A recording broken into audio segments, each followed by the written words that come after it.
आई हम गायक कलाकार प्रमोद सिंह राठौर आप सबके बीच में एक और छठी मैया के गीत लेके आयल बानी। आज सब प्रेम सने आशीर्वाद ए लड़का पर प्रमोद सिंह राठौर पर जरूर बनाए। और ई जो रिकॉर्डिंग हो रहा बा हमरा तूफान म्यूजिक वर्ल्ड जेकर निर्माता बने हमरा सुनील यादव जी। आई छठ गीत सुनल जाओ।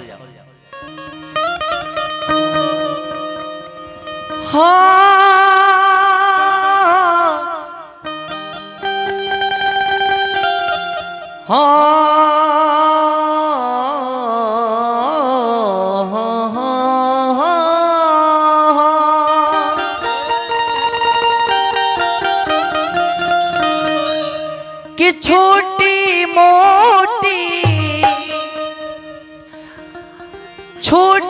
मोटी डोमिनी हो बिटिया के लामी लामी हो के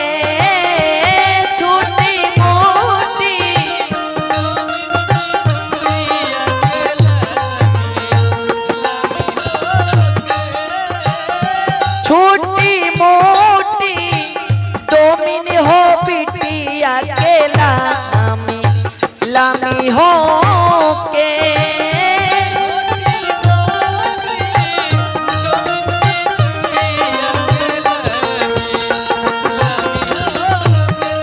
आई देखिए छठी माई के गीत पर बड़े बड़े पुरस्कार हमरा model dental clinic doctor B Kumar main road Barauli बहुत बहुत पुरस्कार आयल बा। जय हो छठी मैया हो।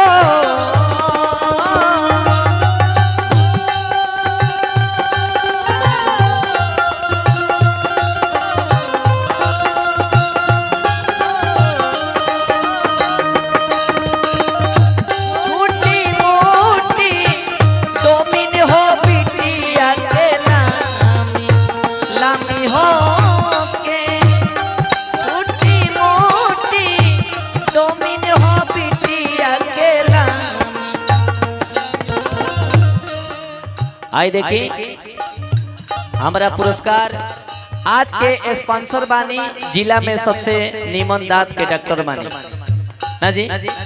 जेकरा भी दांत में पैरिया होके चाहे दांत बनवावे के लगावे के होके हमरा डॉक्टर साहब से संपर्क करी डॉक्टर बी कुमार।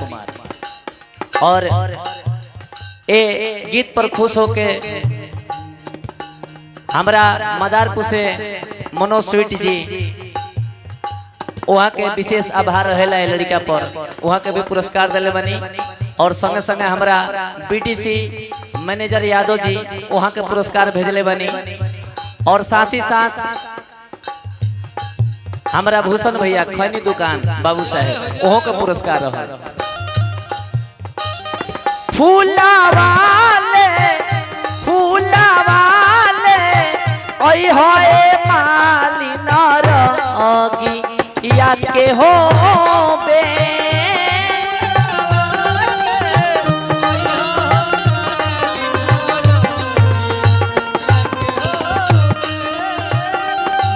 गौराले ओई होए माली नरगी याद के हो बे।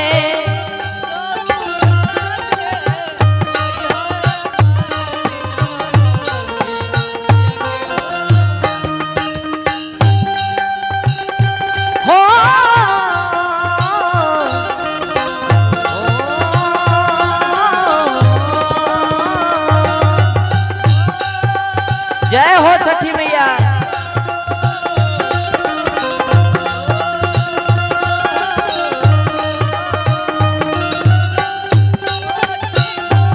प्रेम से बोलिए छठी मैया की।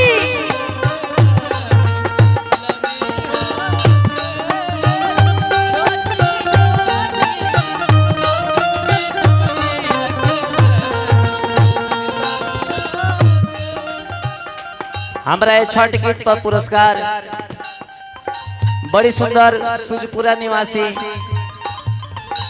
हमरा अरुण माट साहब वहाँ का पुरस्कार दिले बनी। आए छठ गीत पर बड़े बड़े पुरस्कार हमारा डीलर साहब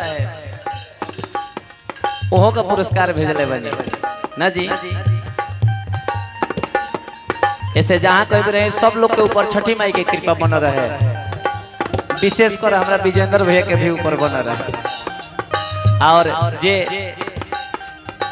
एमे तबला नाल से सेवा करल बनी हमारा प्रदीप शर्मा जी, शास्त्रीय संगीत। जय हो।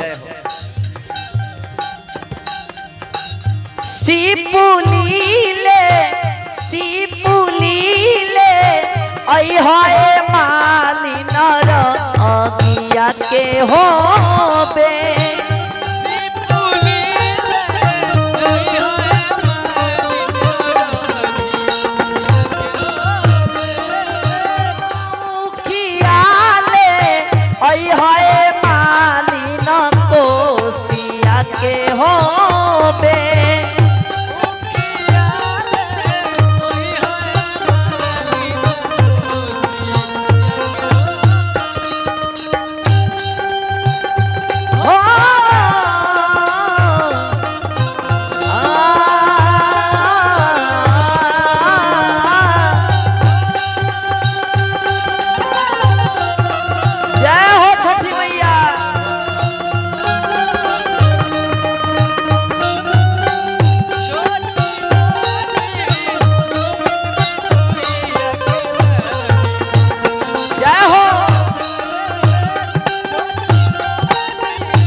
गीत के अलग अलग अंदाज में भी गावल जा सकता है, लेकिन लाइव रिकॉर्डिंग बा ना जी। हाँ सिपुली ले यहाँ मालिन और अगिया के बेर हो, सिपुली ले यहाँ मालिन और अगिया के बेर हो, दौरा ले यहाँ मालिन और अगिया के बेर हो,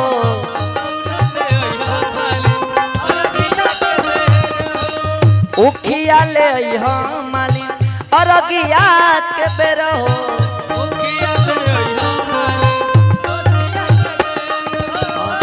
उखिया ले यहाँ मालिन कोसिया के बेर हो।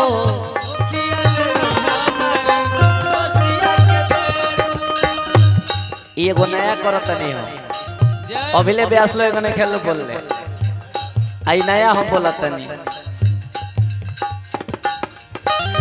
दौराले दौराले आई हाय मालिन रगिया के हो बे,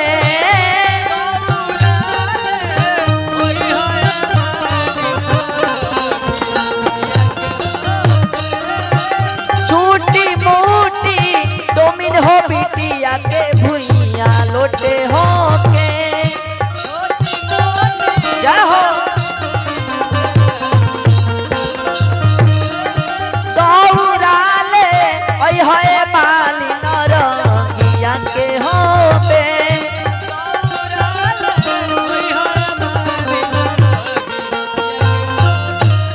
बोल दी छठी मैया की।